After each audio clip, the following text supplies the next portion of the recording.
Iñaki Gabilondo. Son las 8:30 de la mañana. Las 7:30 en la Casa Museo de José Saramago, en Tías, Lanzarote. Buenos días, mundo. ¿Quieres un café?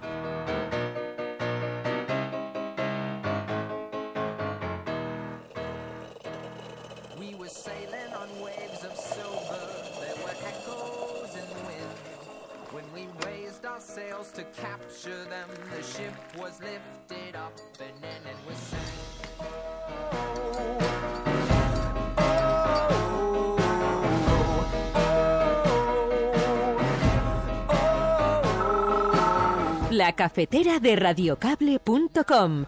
Dirige Fernando Berlín.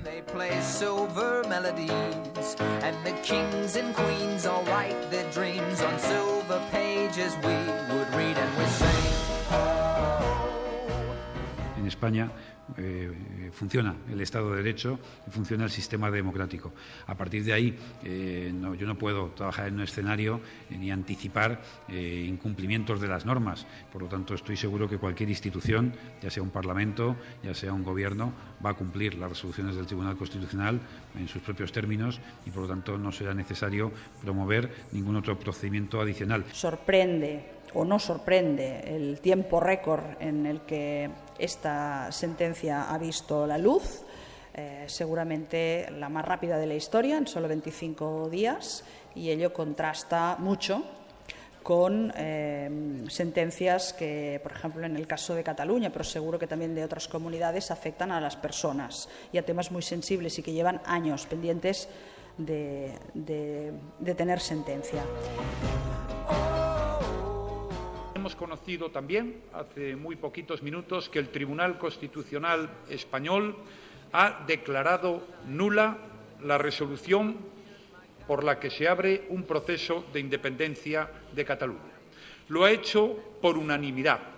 El Tribunal Constitucional anula en toda su integridad todos los puntos de la resolución y eso, desde luego, a la inmensa mayoría de los españoles que creemos en España, en la soberanía nacional, en la igualdad de los españoles, nos alegra y mucho. Finalmente, en relación con los efectos políticos de esta resolución, no se van a ver frenados por la sentencia del Tribunal Constitucional.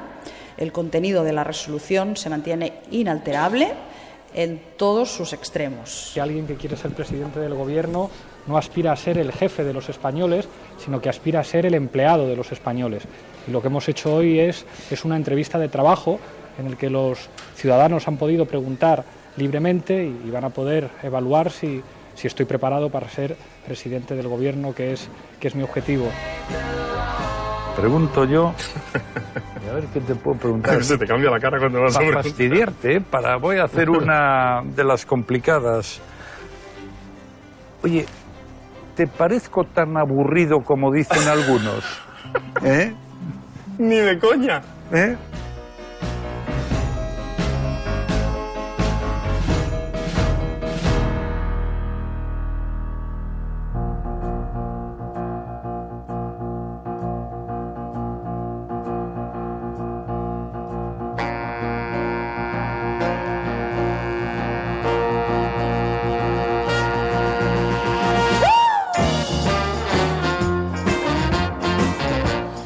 No había manera de que Mariano Rajoy se marchase del sofá de Bertín Osborne. Se atrincheró ahí y eso es lo que dice hoy Rubén Amón en el diario El País. Muy buenos días a todos, bienvenidos a La Cafetera, una mañana más, este espacio en el que reflexionamos sobre todo aquello que ocurre a nuestro alrededor, que está convulsionando nuestra vida, nuestro pequeño país. La catarsis cafetera, la catarsis que está viviendo este país, pero que tiene altibajos. Ayer pudimos vivir uno de esos bajos. Esa entrevista vamos a comentar ahora, hablaremos de ella, reflexionamos sobre la presencia de los políticos, la casa de Bertín Osborne, en fin, todas esas cosas. La catarsis cafetera, almohadilla la catarsis cafetera, pero tenemos muchísimas cosas de las que hablar, ya en serio.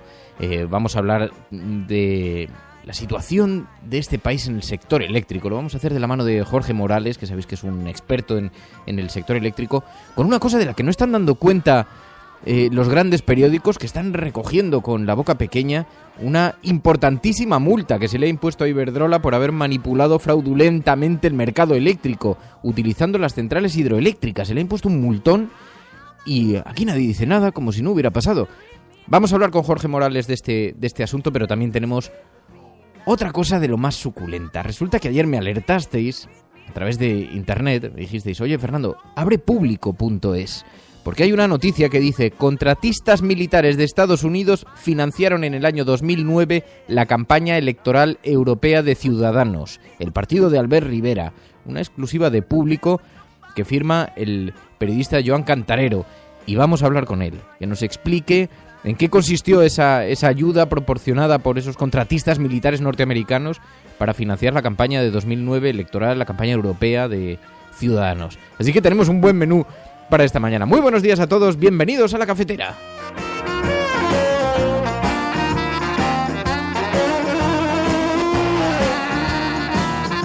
Sí, amigos, en la casa de Bertín Osborne se toma Ribeiro, aquí tomamos café. Somos algo más...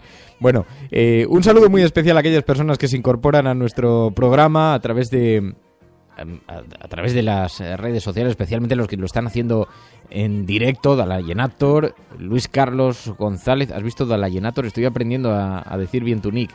Luis Carlos González, Mamen Páez, que se debe conectar, se conecta desde África, no creo que estés todavía de vuelta. Mamen, Mar Blasco, pues un beso muy fuerte, espero que estés disfrutando de tu viaje y ayudando en lo posible.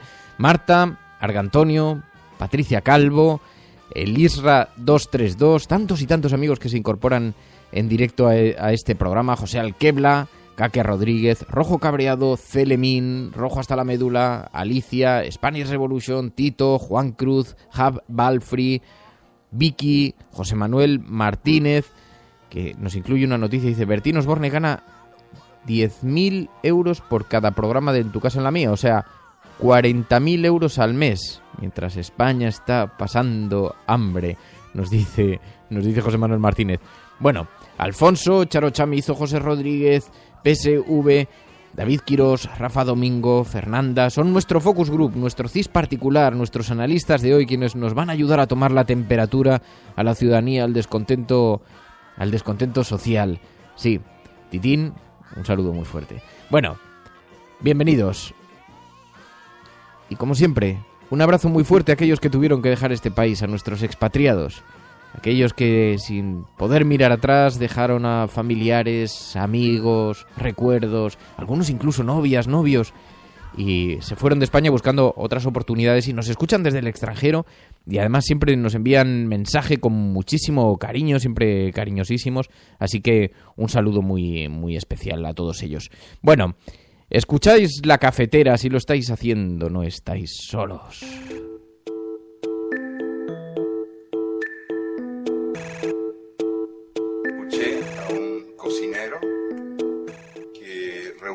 A las aves, a las gallinas, a los gansos, a los pavos y a los faisanes y a los patos. Y yo escuché lo que el boco les decía, lo que el cocinero les decía. El cocinero les preguntaba con qué salsa querían ser comidas. Una de las aves, creo que era una humilde gallina, dijo: nosotras no queremos ser comidas de ninguna manera. Y el cocinero aclaró: eso está fuera de la cuestión. El mundo está organizado de tal manera que tenemos el derecho de elegir la salsa con la que seremos comidos.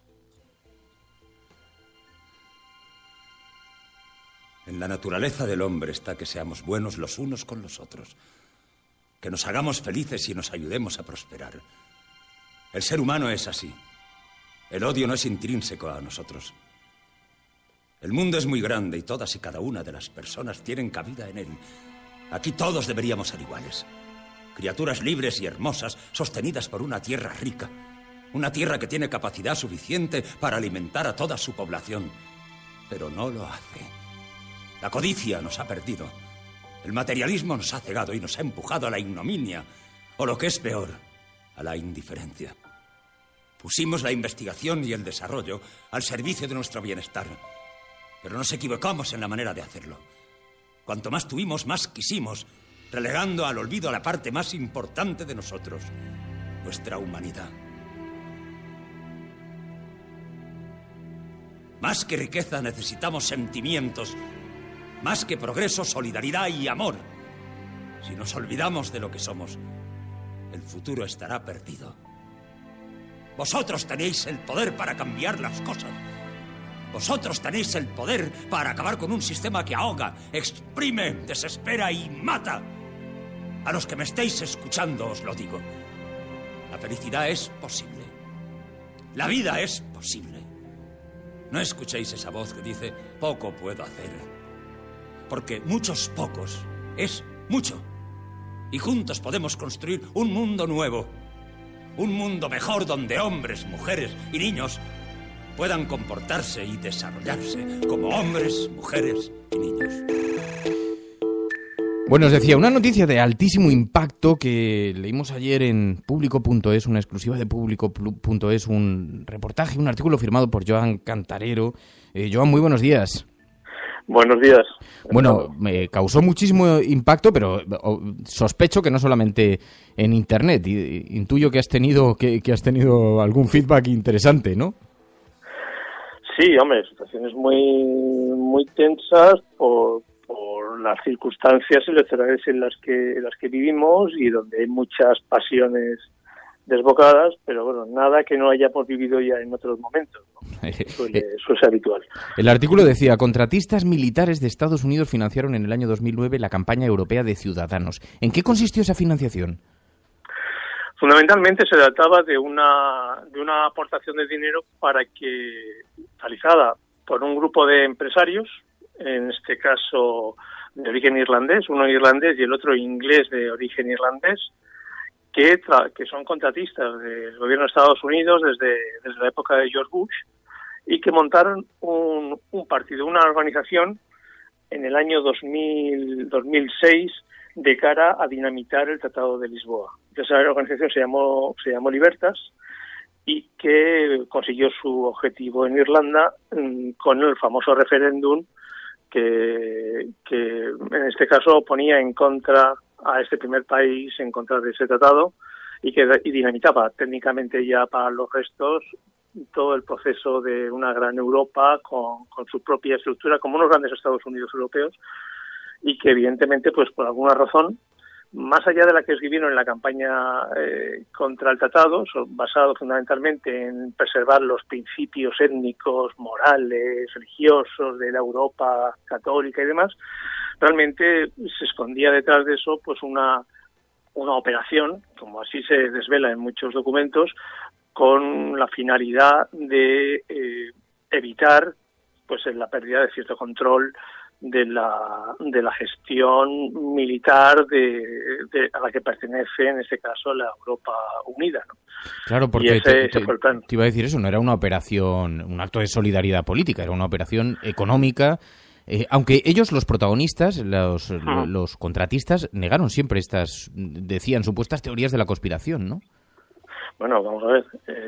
La cuestión es que si ladra y tiene cuatro patas, no hace falta ser muy inteligente. ¿Qué sentido tiene que unos señores que ganan auténticas fortunas, que son multimillonarios además, gracias a estos contratos brutales que tienen, no solamente en el negocio y entrar en la lista o en el listado de proveedores de servicios de los Estados Unidos, que se miran con lupa y que son compensados económicamente con cifras abrumadoras, se metan en una aventura de derrotar un referéndum simplemente por cuestiones morales, cuando aquí estamos hablando, por ejemplo, de Declan Ganley, que es el principal líder de Libertas, que efectivamente, bueno, se hizo una gran fortuna con lo que se cuenta de él en algunos sitios, ¿no? Pues bueno, el negocio, el comercio del 91 de aluminio en Letonia, fue nombrado incluso alto dirigente del gobierno letón para negocios internacionales. Pero también se metió en muchos asuntos complejos y además era conocido porque en el año 2004, cuando la guerra de Irak, pues él estuvo montando todo el entramado de comunicaciones, ¿no?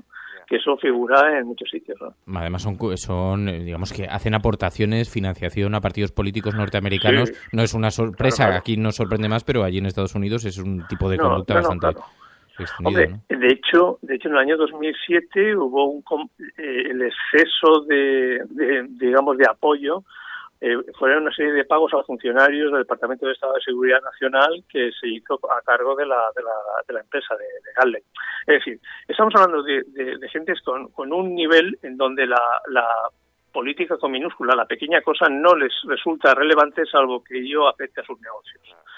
Entonces, esa historia que hemos contado en público, este reportaje que vamos a continuar con él, realmente no se trata de un gran descubrimiento, sino se trata de la reconstrucción de un puzzle de informaciones dispersas que estaban ahí y que las hemos juntado, las hemos unido y hemos reconstruido lo que ocurrió. Sí, de hecho muchas de estas cosas estaban olvidadas, pero tú mismo recogías en el texto que Rivera en el año 2009 reconoció esta negociación y su aceptación, ¿no? Y decía algo así como cuando se pone sobre la mesa esa cantidad de dinero te lo planteas, ¿no? Lo dijo, me parece, en Crónica. No, mira, eso lo publicó el periódico El Mundo, que ahora tampoco es muy dado a criticar a Ciudadanos. Hay una gran campaña de apoyo a Ciudadanos por parte de algunos medios, legítimamente, cada uno apoya a quien le da la gana. Por eso también los periodistas tenemos que apelar también a nuestra independencia para valorar lo que nos dé la gana, porque no podemos formar parte de una comparsa que esté sistemáticamente dando por bueno cuestiones y obviando contenidos y centrándose siempre en cuestiones nimias para machacar a rivales por aspectos o por historias que nada tienen que ver con el presente. La crónica esta está firmada por Javier Gómez y se tituló Ciudadanos al desnudo por dinero, publicada el domingo 26 de abril del 2009. Ciudadanos que quería renovar la política y puede terminar solo. Albert Rivera, 29 años, líder de Ciudadanos, se ha aliado a las europeas con Miguel Durán y un irlandés que pondrá varios millones de euros. A partir de ahí, el propio, en la crónica, Javier Gómez, como cito la información, habla con Rivera y le dice: cuando se pone sobre la mesa esa cantidad de dinero te lo planteas. Es uno de los parámetros que hemos tenido en cuenta, reconoce sincero Rivera. A partir de esa historia del 2009, desde hace ya 6 años, analizamos los resultados electorales y también analizamos los tribunales de cuentas y sobre el capital de donaciones y demás que reciben los partidos políticos. Desde entonces, Ciudadanos no ha presentado una puñetera cuenta en ningún sitio salvo el Tribunal de Cataluña. Y cuando lo han presentado, pues tenemos el caso Villegas y otros, en donde se descubren cosas sorprendentes de las que daremos cuenta en breve, que todavía no han salido. Estoy viendo precisamente ese reportaje al que aludes de Crónica, Ciudadanos al desnudo por dinero. Querían renovar la política y puede terminar solo, decía el autor del artículo. Oye, ¿y tú has tratado de hablar con él? Porque yo te confieso que ayer, cuando sabía que te íbamos a tener aquí, que íbamos a comentar el artículo, intenté hablar tanto con el equipo de Albert Rivera como con el propio Albert Rivera, que no me contestó. Normalmente sí me contesta, además, con bastante fluidez. Y silencio administrativo. ¿Ellos te dicen algo? No, lo único, lo que ha habido son ataques en lo personal y demás historias, en fin, pero bueno, ya te digo que es un aspecto que forma parte de este juego, no sé si directamente o indirectamente. Es cierto que ayer el público intentó, a lo largo de toda la tarde, ponerse en contacto con ella, las jefas de prensa de Ciudadanos, y no hubo manera, nadie cogió el teléfono, lo apagaban sistemáticamente, ¿no? Era como intentar reconstruir la historia. Lo que pasa es que ya sabes cómo son estas cosas, ¿no? Es decir, muchas veces al final, si la noticia no es buena, cárgate un mensajero. Entonces estamos en esa fase, ¿no? En esa fase de desprestigio y tal, que uno se sospecha que puede venir, ¿no? Pero bueno, la verdad es que me importa bastante poco, ¿no?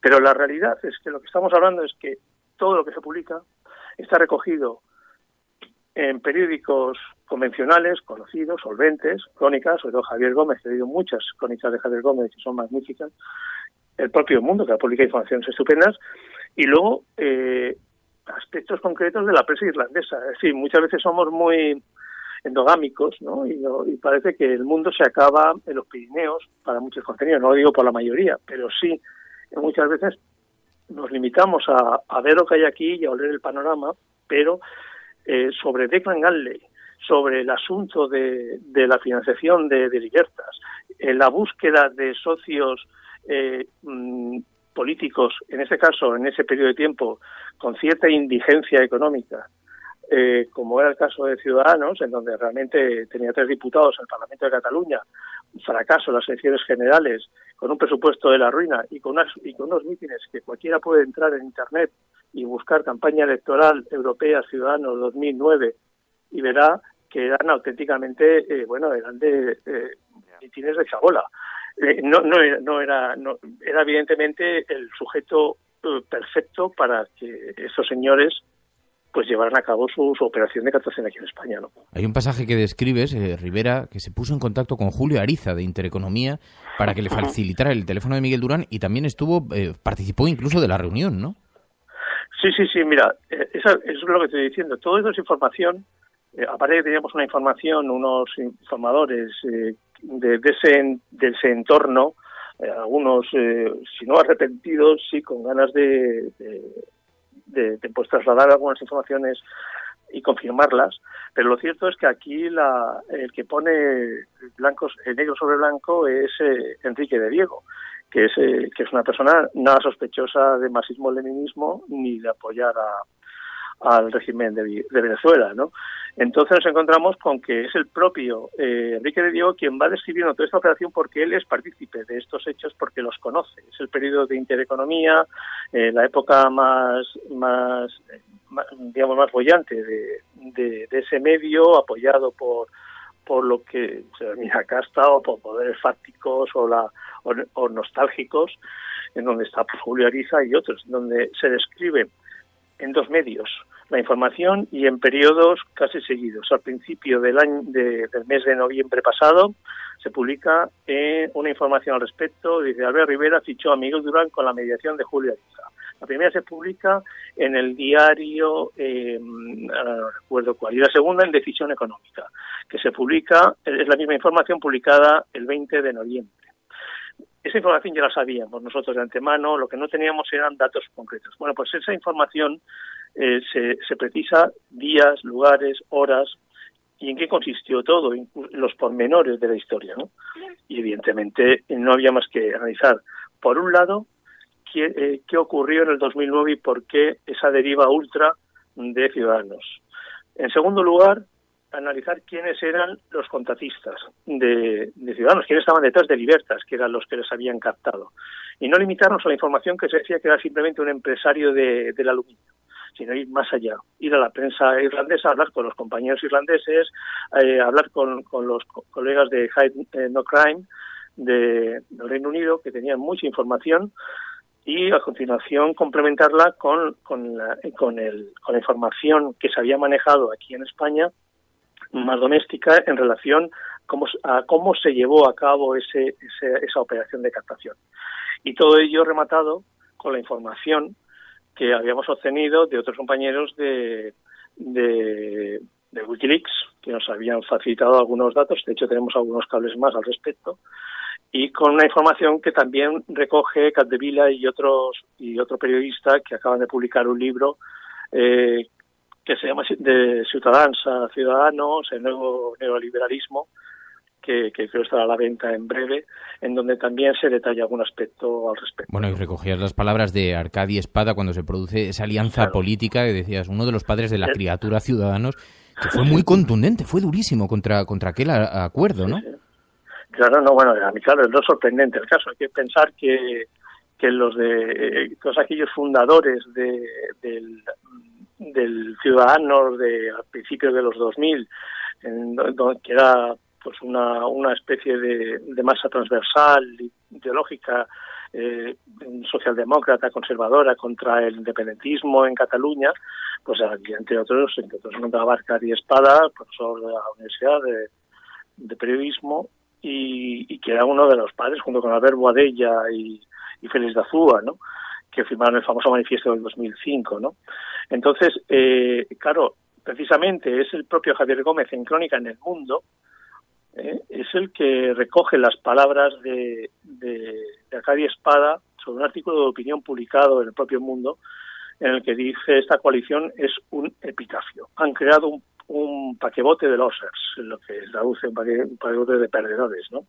Una deriva grotesca que les alía con lo peor del nacionalismo europeo, con la EF europea, y todo por una persona sin capacidad de análisis político ni ético, haciendo referencia a Albert Rivera. Una visión que... unas palabras, vamos, que Arcadi Espada se pronunciase en esos términos. Albert Rivera, una persona sin capacidad de análisis político. Es verdaderamente sorprendente, pero en fin. Claro. Oye, pues, Joan, verdaderamente interesante. He visto que algunos corresponsales internacionales estaban rebotando la noticia con bastante interés, así que sospecho que desde luego esto va a ser un... Pero fíjate, qué curioso, que había que ordenar algunas informaciones que estaban publicadas, dispersas, y habéis empezado a hacer en esos artículos en el diario público. Joan Cantarero, te agradezco muchísimo, Joan, que hayas atendido esta llamada, y seguiremos en contacto, seguiremos hablando. Mucha paciencia, me imagino que ahora empezarán tiempos convulsos para ti, así que... Bueno, no, más solamente quería añadirte una cosa. Nosotros, yo trabajo muchos años, casi 30 años en Interview. Trabajo ahora, colaboro con público, pero desde siempre hemos tenido una organización de periodistas que hemos estado recogiendo desde el año 95 aproximadamente todas las informaciones sobre delitos de odio y organizaciones de extrema derecha, antisemitas y demás, para ir teniendo un fichero. Gracias a ese fichero teníamos toda la información de Libertas. Sabíamos quiénes eran, cómo estaban, cómo se financiaban, cómo estaba construido todo en toda Europa, ¿no? Y eso nos ha ayudado muchísimo, pues, para poder dar este paso, esta información. Joan Cantarero, Joan, muchísimas gracias, muy buenos días, muy buena suerte. Buenos días, gracias a ti. Hasta luego.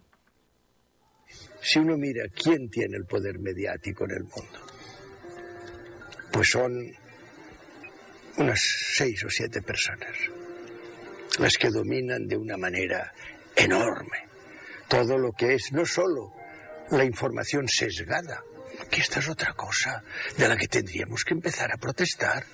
Cuando uno hoy ve en un kiosco los periódicos que nos ofrecen a los españoles, estoy hablando de Madrid, y uno dice, pero ¿cómo puede ser? Si la mayor parte de estos periódicos, la información que dan no es verdad, no es cierta. Entonces tenemos que protestar, como le decía antes. Este no es el mundo que deseamos para nuestros hijos. Y todas estas cosas de las que antes éramos solo testigos, ahora ya no lo seremos. ¿Por qué? Pues porque ahora podemos participar.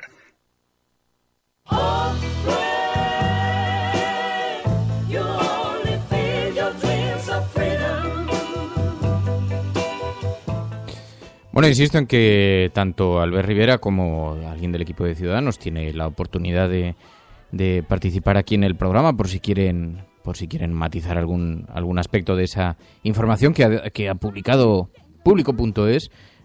Ayer, vuelvo a repetirlo, intenté contactar con Albert Rivera, con quien hasta ahora nunca ha habido un problema significativo de comunicación, y con la gente de su equipo, y no he recibido ninguna noticia. En fin, bueno, estás escuchando La Cafetera. Si lo estás haciendo, eres la resistencia, no estás solo.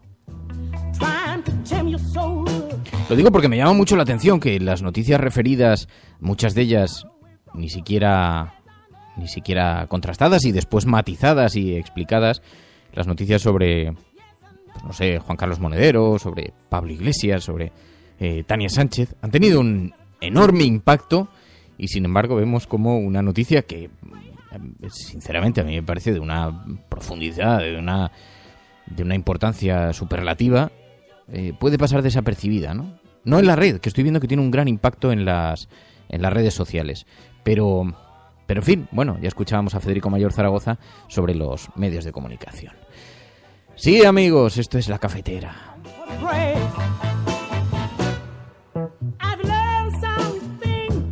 Pero no os vayáis todavía, que tenemos que hablar también de Iberdrola. Iberdrola, que ha sido sometida a una importantísima multa, ha sido condenada a pagar una importantísima multa, una importante sanción por haber manipulado fraudulentamente el mercado eléctrico, utilizando para ello sus centrales hidroeléctricas. Y vamos a hablar en unos minutos con el experto en el sector eléctrico, con Jorge Morales, para que nos explique esta interesante información que también, insisto, está teniendo un relativo silencio en los medios de comunicación. Lo cual no es que nos sorprenda, pero en fin, nos inquieta, nos preocupa.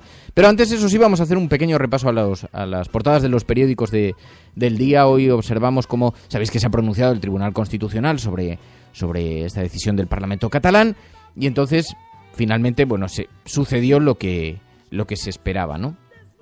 Al final, el Constitucional ha decidido impedir que se cumpla esa directriz del Parlamento catalán. Y entonces ha habido reacciones políticas, entre ellas las de el propio presidente del gobierno, Mariano Rajoy. Hemos conocido también, hace muy poquitos minutos, que el Tribunal Constitucional español ha declarado nula la resolución por la que se abre un proceso de independencia de Cataluña. Lo ha hecho por unanimidad. El Tribunal Constitucional anula en toda su integridad todos los puntos de la resolución, y eso, desde luego, a la inmensa mayoría de los españoles que creemos en España, en la soberanía nacional, en la igualdad de los españoles, nos alegra y mucho. Nos alegra, lo que pasa es que conocía en profundidad la sentencia, una sentencia que, como recordó Neus Munté ayer, decía, hombre, ya, es una sentencia de la que solo se tienen titulares, pero curiosamente el gobierno la conoce con mucha profundidad, tanto que la están pasando a los medios de comunicación. Sorprende o no sorprende el tiempo récord en el que esta sentencia ha visto la luz. Seguramente la más rápida de la historia, en solo 25 días, y ello contrasta mucho con sentencias que, por ejemplo, en el caso de Cataluña, pero seguro que también de otras comunidades, afectan a las personas y a temas muy sensibles y que llevan años pendientes de tener sentencia. Que, por cierto, dijo si cumplirá o no cumplirá, eso ya es algo que no queda muy claro. La vicepresidenta y portavoz de la Generalitat, Neus Munté, dijo que no para los efectos políticos de la resolución del Parlamento. Está por ver en qué consiste, qué quiere decir eso de que no detiene los efectos políticos, ¿no? Pero en fin, veremos. Decía, se cumplirá igualmente los tiempos del proceso. Finalmente, en relación con los efectos políticos de esta resolución, no se van a ver frenados por la sentencia del Tribunal Constitucional. El contenido de la resolución se mantiene inalterable en todos sus extremos.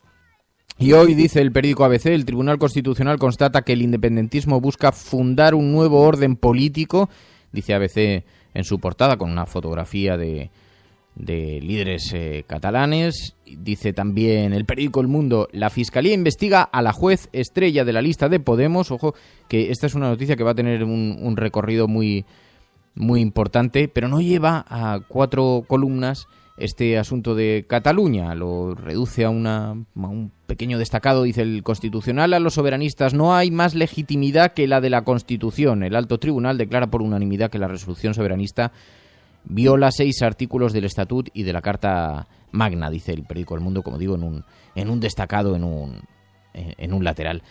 Claro, es verdad que los periódicos no están haciendo un gran despliegue de este tema porque ya se daba por descontado. Ya lo comentamos ayer aquí en el programa, se daba por hecho, todo el mundo sabía cuál era el resultado, ¿no? Dice también el periódico El País, en un destacado, en un lateral, la Generalitat mantiene su desafío tras la anulación del Tribunal Constitucional. Pero bueno, en fin, parece que esto nos va a seguir acompañando, y mucho más ahora de cara a las elecciones generales. Ahora, hoy que empieza la campaña, hoy ya empieza oficialmente la campaña, si es que no empezó hace un año entero, ¿no?, que llevamos con este asunto. El Constitucional sentencia, la declaración independentista de Cataluña ya no existe, dice el periódico La Razón, que por otro lado lleva a Mariano Rajoy en su portada. Bueno, y por cierto, ayer estuvimos viendo a Mariano Rajoy en el programa de Bertín Osborne. Gran impacto de entrevista. Me gustó muchísimo un artículo de Rubén Amón en el diario El País que decía, se atrincheró en el sofá, no quería salir de allí.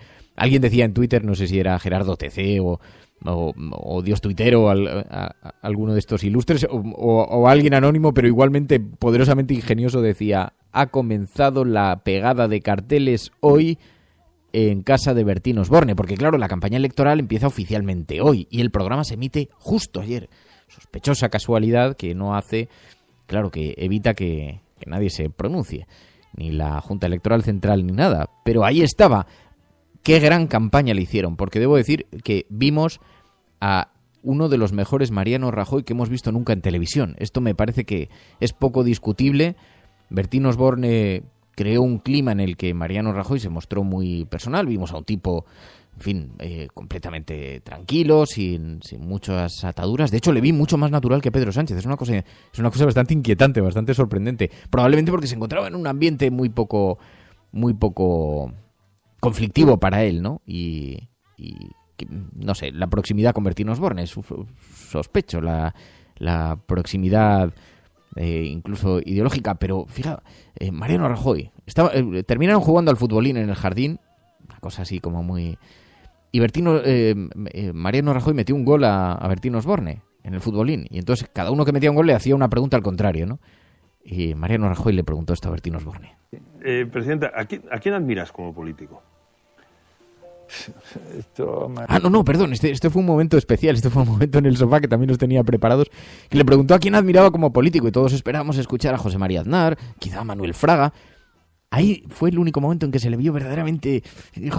Porque además, con todos tiene algún... menos con Fraga, pero claro, con el resto tiene algún pequeño conflicto, ¿no? Incluido José María Aznar, quien dijo, hombre, no siempre vamos a coincidir.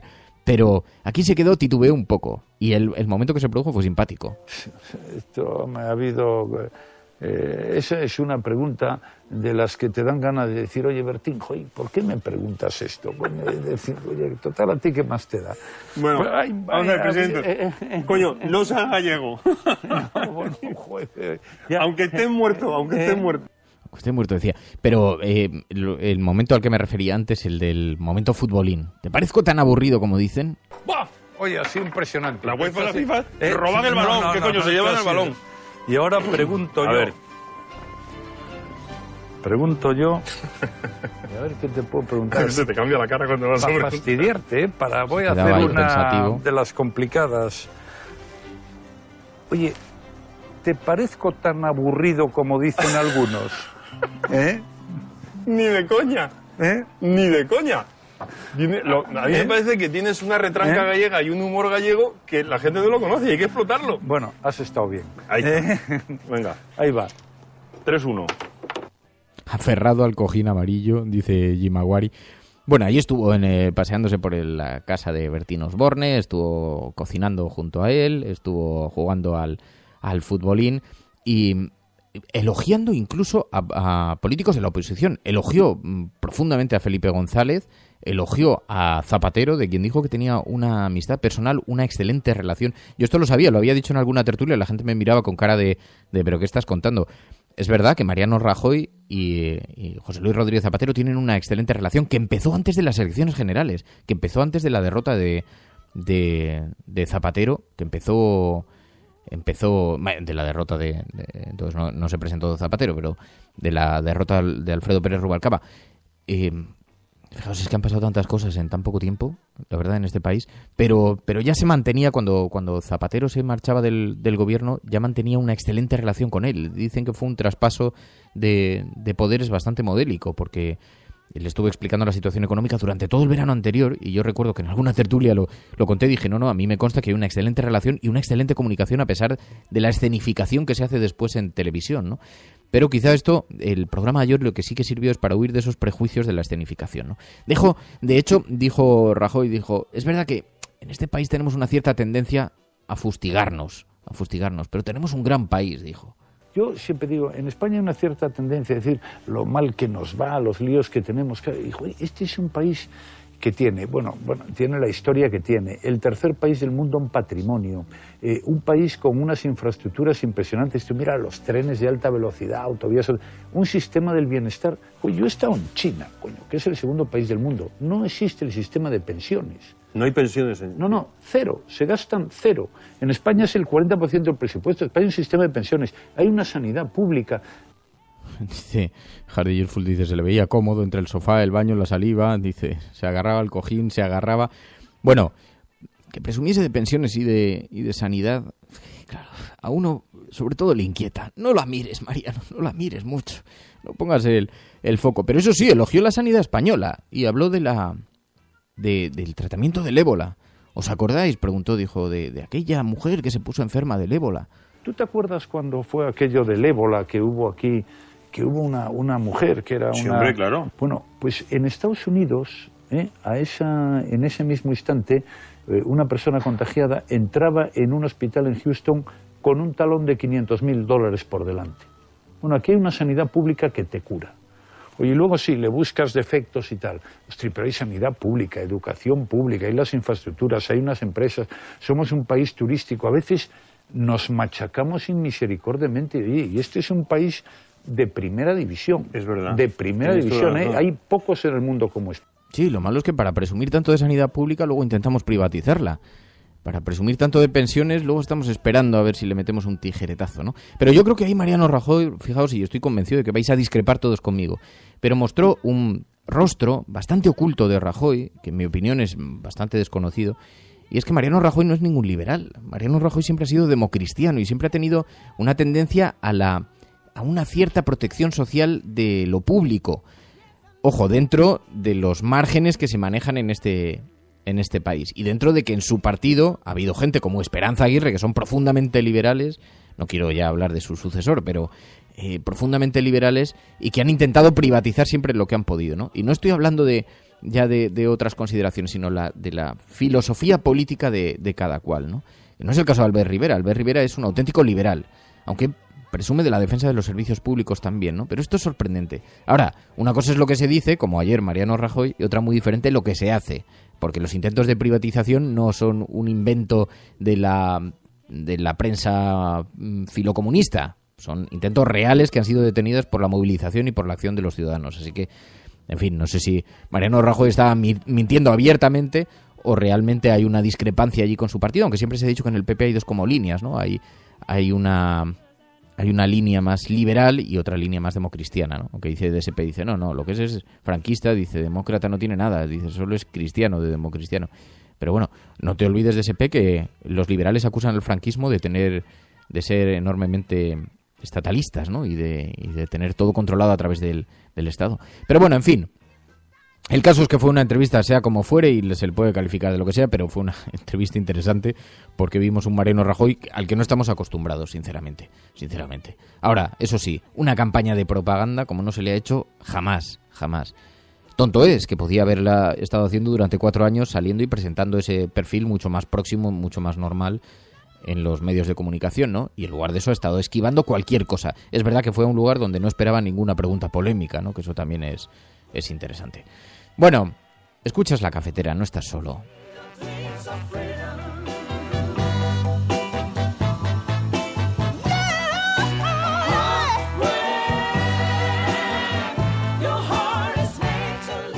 El televisor es el evangelio, la última revelación. El televisor puede ser la fortuna o la ruina de presidentes, papas, primeros ministros. El televisor tiene el más imponente y maldito poder que existe en nuestro desorientado mundo. Y hay de nosotros si llega a caer en manos de los malvados. Y por esa razón hay de nosotros porque Edward George Rudy ha muerto.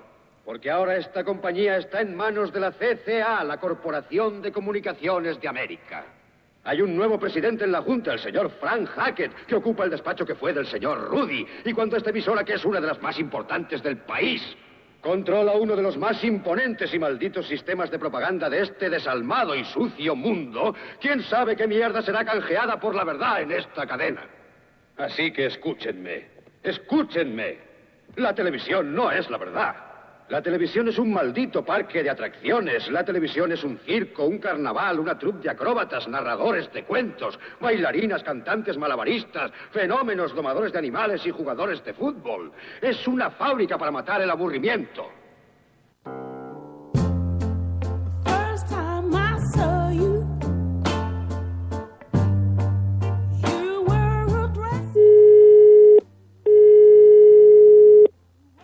Hola. Jorge.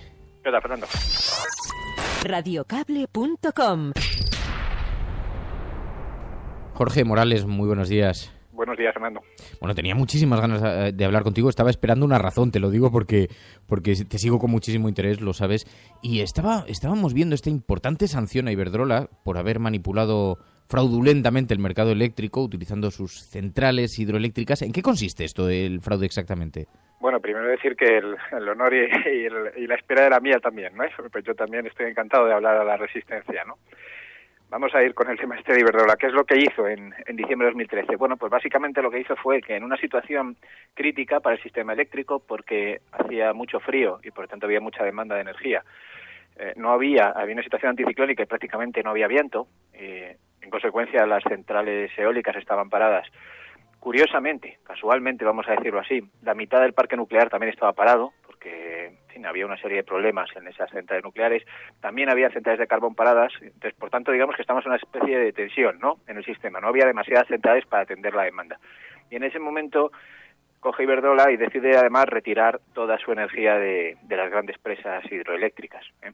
¿Y qué es lo que la consecuencia inmediata? Claro, que se pueden dar a funcionar las centrales más caras, las centrales de gas, y se dispara el precio del mercado.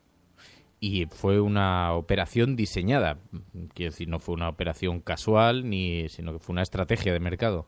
Fue una estrategia, eso es lo que demuestra ahora el informe de la Comisión Nacional de Mercados y Competencia, hay que decir, de la sala regulatoria, es decir, de los expertos en regulación dentro de ese macroregulador que tenemos. Lo que demuestran es que, primero, se sostuvo durante 24 días, es decir, no es una cosa de un día de que se les fuera una oferta, ¿vale? En segundo lugar, que según fueron creciendo los precios poco a poco, cada vez retiraban el agua más arriba, o sea, es decir, subían más de precio sus ofertas de energía hidroeléctrica, con lo cual, evidentemente, había una intencionalidad de subir más todavía el precio de mercado, ¿no? Con lo cual, es evidente, ¿no?, que esto no se ha podido ver un error y que hay una intencionalidad, y ahí la sanción, claro. Decías, te he leído que la sentencia, la multa, es pírrica. Decías, es que por no declarar un panel solar te puede caer más del doble. No he entendido muy bien esto. ¿Es pequeña esa multa? Hombre, yo creo que alguien que escuche 25 millones de euros dice, madre mía, esto es un buen palo, ¿no? Bueno, para una compañía como Iberdrola no llega ni al 1% de su beneficio anual, y el tema está en que la propia Comisión Nacional de Mercados y Competencia, en su informe, acredita que Iberdrola ganó al menos 21 millones de euros.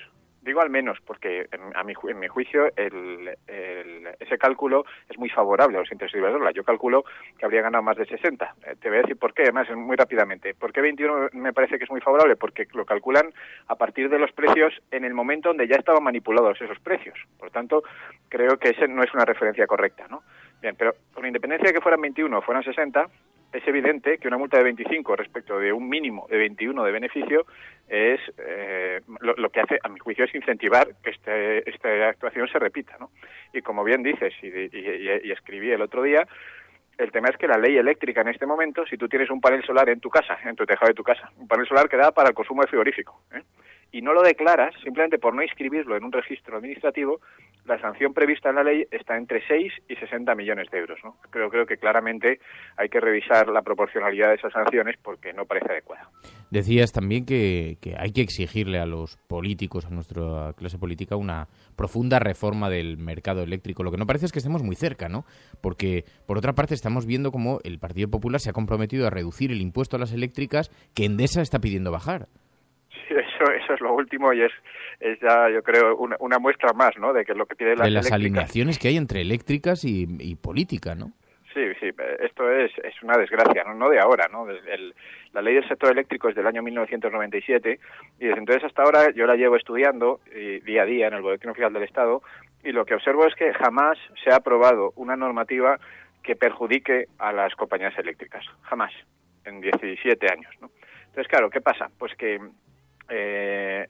al final, en algún momento se puede poner un parche, ¿no? Hay el gobierno de turno que nos advierte siempre con mucho impacto mediático, vamos a hacer una reforma eléctrica, hemos cambiado no sé qué y tal. Bien, les cambia una pieza del puzzle, pero las compañías que saben mucho más que el gobierno enseguida reestructuran el puzzle y acaban ganando lo mismo por otra vía, ¿vale? Por tanto, yo lo que reclamo es que efectivamente haya una reforma integral, y esa reforma integral pasa en primer lugar por levantar la manta y ver realmente dónde están los márgenes del sector eléctrico en este momento, es decir, realizar una auditoría de costes de todas las actividades del sector para poder regular bien. No estoy hablando de expropiar a las compañías, estoy hablando simplemente de regular bien, de determinar dónde se están produciendo beneficios y de regular esos beneficios de una forma donde puede haber competencia, que la haya, y donde no puede haber competencia, que estén fijados, ¿no? En el caso de las hidroeléctricas, es que fíjate que estamos hablando de una herramienta que es muy sensible, porque las centrales hidroeléctricas son irrepetibles. Son irrepetibles, en primer lugar, por la forma en la que se construyeron, la mayoría de ellas durante la dictadura, y en segundo lugar porque hacen uso de un bien que es público, que es el agua, y que tiene unas concesiones durante un periodo determinado, ¿no? Claro, no parece que estemos en eso, pero me preocupa que digas hay que hacer una auditoría, porque ¿acaso es que no se conoce exactamente dónde están los márgenes de beneficio? No se conoce, es uno de los grandes problemas que hay en el sector ahora mismo, que hay una serie de actividades que se llaman reguladas, donde no hay competencia, y ya la propia ley establece que no hay competencia. La más clara de ellas es la red, ¿no? No tendría sentido que empezáramos a duplicar o triplicar redes eléctricas, y por tanto hay una sola red al servicio de todas las compañías del sector, y ahí lo que hace el gobierno es fijar los precios en función de los márgenes y de los costes, ¿vale? Ahí está regulado eso, ¿no? Podemos discutir si está mejor o peor regulado, pero está regulado, ¿no? Pero en la generación de electricidad hay libre mercado, y está además santificado el libre mercado. Entonces, claro, ¿qué ocurre? Que dentro de ese libre mercado, desde que eso se instauró en el año 98, nunca se han analizado los costes.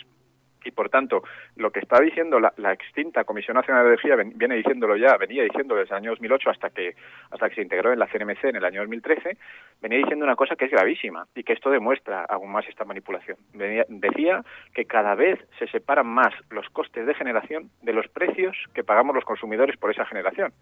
Es decir, que no hay relación entre uno y otro. Y esto lo vemos claramente ahora. O sea, fíjate, la consecuencia de esto es no solo no hay relación, sino que encima la ley permite que las eléctricas manipulen el precio de mercado. Y alguien dirá, bueno, sí, pero se la sanciona. Sí, se la sanciona 2 años después y con una sanción que prácticamente iguala el beneficio directo que han obtenido en el mismo mercado, ¿no? Por tanto, yo creo que esta no es la vía. La vía de la sanción no va a solucionar absolutamente nada, y hay que pensar en hacer una ley que impida que las eléctricas ejerzan su poder de dominio y, por tanto, puedan cambiar el precio de mercado. La buena noticia, paralelamente, es que sí que se ha abierto la puerta a otro tipo de reclamaciones, ¿no? Hablabas de consumidores, la responsabilidad penal, crecidas de los ríos. Claro, es que efectivamente, yo valoro muy positivamente que la Comisión se haya atrevido, permítame la expresión, y ya sé que es lamentable que tenga que valorar estas cosas, pero bueno, tal y como estamos, lo valoro positivamente el que por fin se haya metido mano a este asunto, ¿no? Porque otras veces habían abierto otros expedientes por actuaciones laterales en otros mercados secundarios, pero este es el mercado principal, este es el mercado base, el que sirve de referencia para fijar el precio de la luz de todos los españoles, ¿no?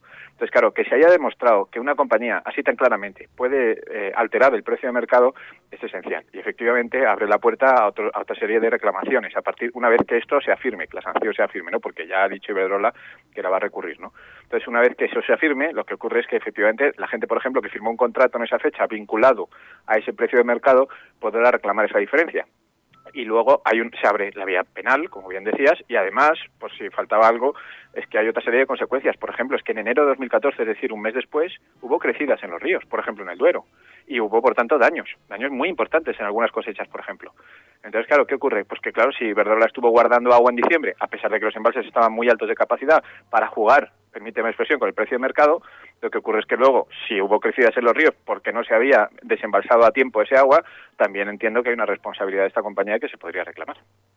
Pues Jorge Morales, te agradezco muchísimo, Jorge, y además tenemos que hablar un día despacio también del autoabastecimiento de energía solar. Sin duda, esa es la resistencia, la resistencia de verdad en el mercado eléctrico. Esa es la salida a todas estas historias, porque yo creo que la gente está muy harta de regulación, de contubernios entre políticos y empresas, etcétera, y lo mejor que pueden hacer en este momento es ponerse un panel solar y ser autosuficientes, porque además hoy es más barato. Pues tenemos que hablarlo y tenemos que ver qué márgenes permite la ley y todos los impedimentos que están poniendo, pero seguramente que quedan fisuras todavía para autoabastecerse. Jorge, quedamos emplazados a eso. Muchísimas gracias, Jorge. Muy buenos días, muy buena suerte. Cuando quieras, a vosotros, un placer. Radiocable.com.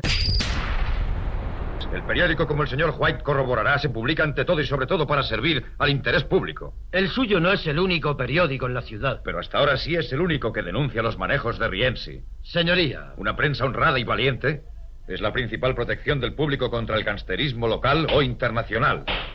Señor Hutchison, su forma de proceder es irregular. Existen ciertas reglas y procedimientos... ¿Podemos escuchar su decisión, señoría? Como uno de sus 290.000 lectores, señor Hutchison, decido que, Puede usted continuar su declaración. Gracias, señoría.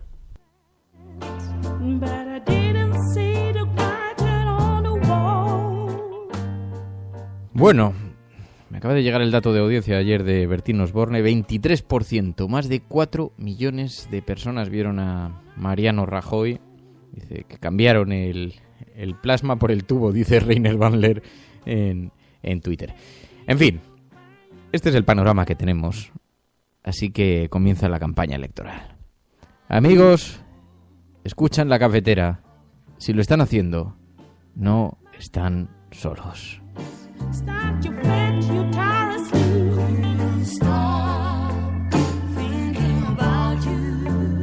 Produce un poco de sazón cuando escuchamos hablar de todos estos impedimentos, los intereses creados, la propaganda, cómo nos envuelve. Produce un poquito de desazón, ¿no? Pero a cambio tenemos un lugar donde nos podemos juntar cada mañana para compartir estos asuntos. 627-002-002, este número de teléfono a través del cual podéis expresar vuestras opiniones de viva voz. Yo las voy lanzando aquí, sin supervisión, sin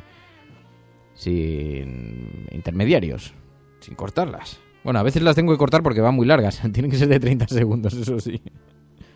Yo, como ciudadano que paga la segunda electricidad más cara de Europa, no quiero que, o sea, no creo que la solución sea una sanción, no creo que la solución pase por unos cheques de descuento, no creo que la solución pase por unas tarifas sociales. Estamos en capitalismo, que haya libre mercado, pero para que haya libre mercado tiene que saberse eso, el coste de producción. ¿Para qué? Tú imagínate que tú eres este conglomerado, este oligopolio español y nadie te pregunta cuánto te cuesta producir. Yo, que vengo del extranjero y me quiero instalar aquí, empieza a producir el precio determinado, o sea, la electricidad a determinado precio. ¿Qué te impide a ti como compañía española producir por debajo de coste para librarte de esa competencia? Ahora supongamos una cosa, que esto no es una suposición, esto ha sucedido. Dice, me gusta, Rafael Domingo decía, yo reconozco mi tránsito eléctrico. Dice, he pasado de ver bien la regulación a casi desear la nacionalización. Claro, es que se puede estar provocando el efecto contrario entre la ciudadanía, ¿no? Porque los abusos permiten a las grandes compañías de pronto tener unos niveles de ingreso insospechados, pero también provocan un efecto, una reacción que no evalúan, y es que la gente observa con estupefacción lo que está pasando, ¿no? Yo veo los recibos de la luz con un auténtico escándalo, un absoluto escándalo. Yo digo, yo que soy un consumidor de luz de una prudencia, porque ya lo he contado aquí, yo viví una factura de 560 euros y entonces decidí cortar por lo sano, puse dobles ventanas en mi casa, aislé las paredes, que decía, me he gastado más de lo que habría pagado nunca, pero por lo menos no lo he pagado al sector eléctrico. Bueno, pues yo que estoy enormemente concienciado, sigo viendo unos facturones que me pregunto, vamos a ver, si yo me paso el día apagando las luces allí por donde paso, si no tengo un solo electrodoméstico que no sea eficiente, y pago unas facturas enormes, digo, ¿cómo lo hace la gente? ¿Cómo lo hace la gente? ¿Cómo lo hacen los pensionistas? Claro, no encienden la luz, tienen que estar con un caldero. El problema es que hemos perdido completamente la referencia de la ciudadanía, de la situación en la que se encuentran miles de personas por este país y de lo que supone para ellos esta situación de pobreza energética. Especialmente hay que acordarse en estos días tan fríos donde la gente tiene que hacer verdaderos malabarismos para sobrevivir con un mínimo de dignidad. Me parece un escándalo absoluto, ¿no? Por eso hablaremos con Jorge Morales en más ocasiones, porque además, le decía, lo teníamos pendiente y es verdad que le sigo con muchísimo interés. Le veis con frecuencia, aparece en el intermedio, en fin, es un reputado especialista, pero tenemos que hablar con él, porque tiene que haber fórmulas para conseguir abaratar la tarifa eléctrica, para conseguir que los ciudadanos sean responsables de sus propios consumos y también sean capaces de poner límites a esto, porque es un despropósito, ¿no? Fíjate, me dice Marta, yo pago cada 2 meses más de 200 euros, Fernando, vivo en una casa de 60 metros, no tengo calefacción ni aire acondicionado. ¿Veis? Esto es un escándalo. Pero a mí me sorprende, porque luego hay gente con la que hablas que te dice, no, hombre, yo pago unos 50 euros. Digo, ¿50 euros? ¿Pero eso cómo es posible? 50 euros es sin encender una sola luz, una sola bombilla, un solo ordenador, un solo aparato eléctrico. Pues si no, no se explica, ¿no? Pero como tengas que poner una lavadora, entonces ya te consumes, o utilizar el secador, entonces ya te consumes todo el... Ubelán dice, yo soy de los que hacen malabarismos con la luz y eso que aquí no utilizamos tanto la calefacción.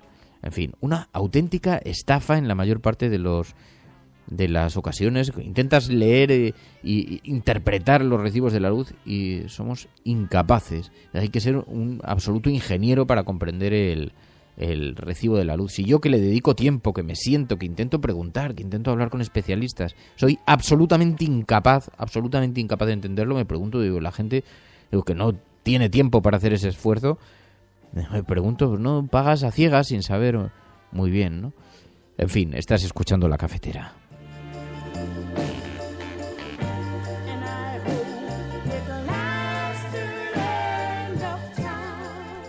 Buenos días, maese.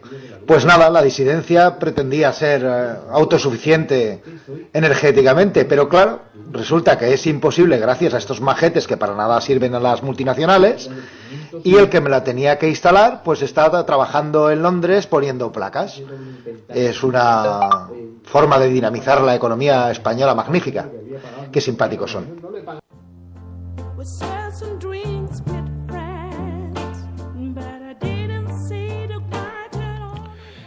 Yo creo que soy la voz unánime de la resistencia cuando pido, por favor, Fernando, que traigas a Bertín Osborne a La Cafetera. Sí, claro, sí. Tú quieres a mí colgarme junto a Bertín Osborne. No voy a caer en esa trampa. Celsius, te conozco, me estás intentando hacer ahí una 13-14 y me voy a resistir. Porque me decíais también, tráete a Maruenda. Digo, sí, me falta, no.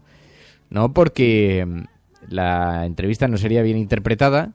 A mí el perfil me interesa, me parece además que el tipo es evidente y está consiguiendo una grandísima notoriedad. Oye, que estamos hablando de más de 4 millones ayer, sentados frente a la televisión. Eso significa algo, dice Luis Carlos, dice, fecundo la moción, Ubelán se ríe, Himawari dice, no, esto, en fin. Estaría interesante, dice DSP. Yo creo que sería interesante hablar con él, pero no me voy a exponer a esto porque os conozco y ahora os parece mucho cachondeo y luego me zurráis. Y paso de tener que llevar eso sobre mi conciencia. Porque a mí sí me interesaría escucharle, incluso las críticas que se lanzan contra él por no ejercer un tipo de entrevista un poco más afinado, más crítico, por no, en fin, sus posiciones ideológicas, que también son bastante inquietantes. Pero dice Hardy Useful, dice, no, lo del single de Tennessee se perdona, lo de Bertín en la puta vida, dice Hardy Useful. Pues eso, ¿sabes?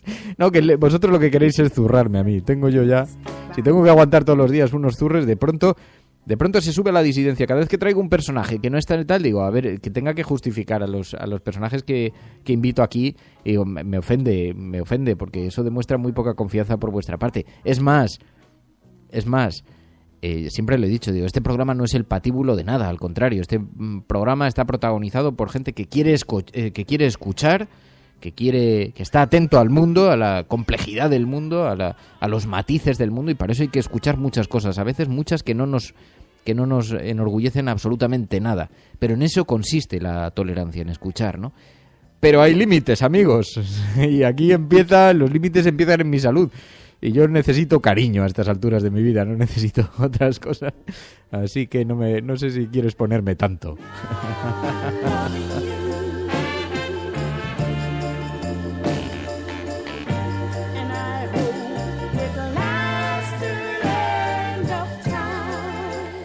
Bueno, nos vamos a marchar. Estás escuchando La Cafetera. Si lo estás haciendo, no estás solo. Os agradezco muchísimo la compañía en este gran teatro catedral, en este gran espacio donde nos juntamos a tratar de comprender la complejidad del mundo que vivimos. Mañana volvemos, mañana más.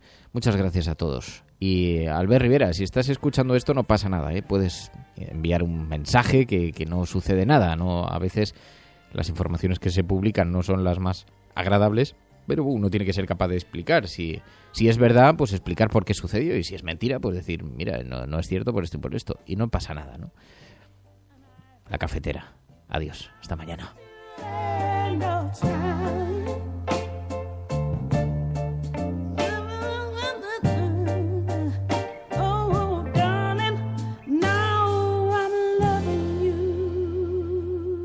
A quien está escuchando esto, si lo estás haciendo, eres la resistencia y no estás solo. Buenos días. buenas tardes o buenas noches.